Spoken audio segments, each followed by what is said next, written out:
Hi everyone. Now, Last Train Home is a film that I saw a couple of weeks ago. It is a new documentary by first-time director Li Fan, who takes a look at the modern China. And this is also a look at the largest annual human migration event in the world, which takes place in China around Spring Festival. It is when over 100 million Chinese migration workers travel home to spend Chinese New Year's with their families. Now, 100 million people, you're thinking it's a lot of people. Now, director Ni Fan delves into that torrent and zooms in on one ordinary Chinese family, the Zhang family. And he follows them with his cameras from the city where they work to the train station, onto the train, to the village where they grew up in. And through the story of the Zhang family, we see the reflections of hundreds, thousands, millions other Chinese migration worker families who faces the same dilemmas and struggles and harbors the same fears and hopes day in and day out, year after year. Through the Zhang family, we see the price and sacrifice of the phenomena of globalization. We see the underbelly of the modern China, this class of people, the migrant workers, that is rarely depicted in cinema. Now, the Zhang family is a pretty simple family in traditional sense.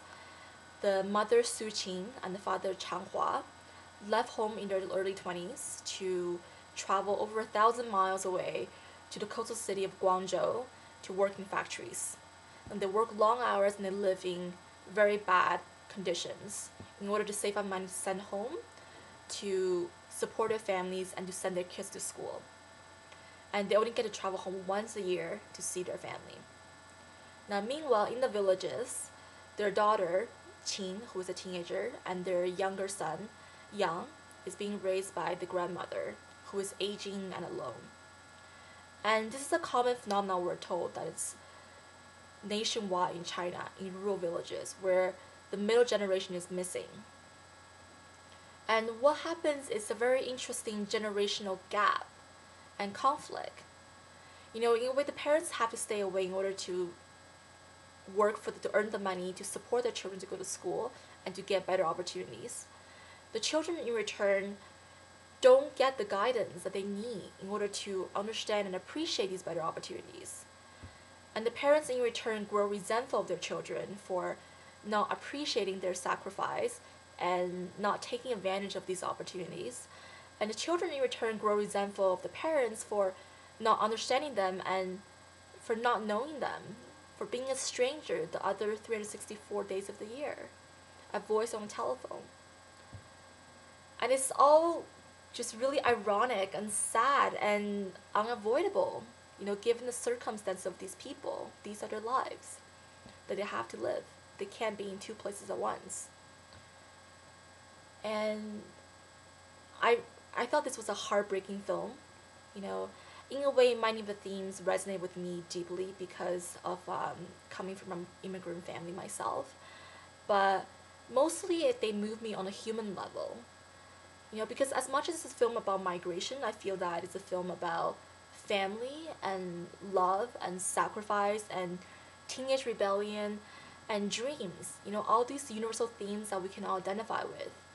It's about dreams, your dreams, your dreams for your children and your children's dreams, and how one leads to another, and how these dreams end up conflicting with each other and being incongruent with each other.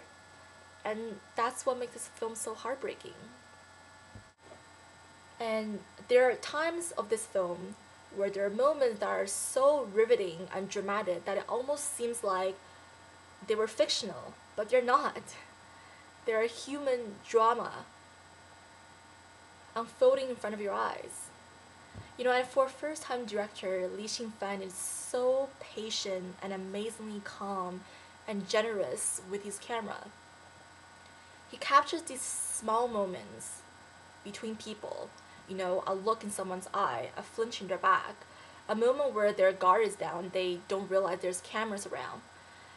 And a few seconds later, you see them realizing that there are strangers around and they pull their guard back up. But in those brief seconds where the curtain is lifted, Li Xinfan is there with his camera. He captures them, and it's amazing to watch. And then there are those long, unwavering shots where it feels like he just left the camera in the room and let it run. And it feels like we're in the room with these people, watching their lives unfold. And what could be more interesting than that? There's the scene at a train station where I can't even put it into words, but until you have seen this film, you have not known the meaning of the word crowd. And I will leave it like that. And oh, there's one defining moment for me towards the end of this film where I won't spoil for you, but except to say it takes place in the village where the family grows up, and it involves one person who looks into the camera for 1 second and spits out one sentence so powerful that I felt in that moment that fourth wall between cinema and reality is broken. And it's probably the closest to absolute truth in cinema that I've seen in a long, long time. And if nothing before this that I've said will convince you to see this film, I hope that moment, the curiosity of what that moment might be, will lead you to find out for yourself. And because believe me, that moment alone is worth the price of admission for this film.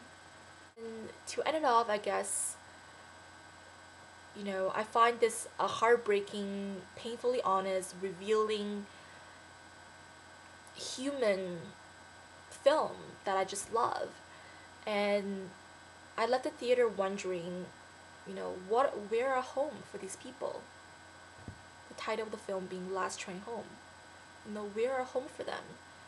Where year after year they get shuffled between their job and their family and this arduous journey in between. It's this vicious cycle that doesn't seem to end. And I wonder if maybe home is just a destination for them.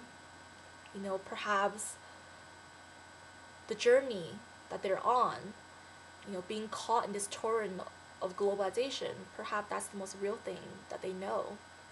That's the most real aspect of their lives. Perhaps that's home, on the train. I'm not sure. If you see the film, let me know what you think.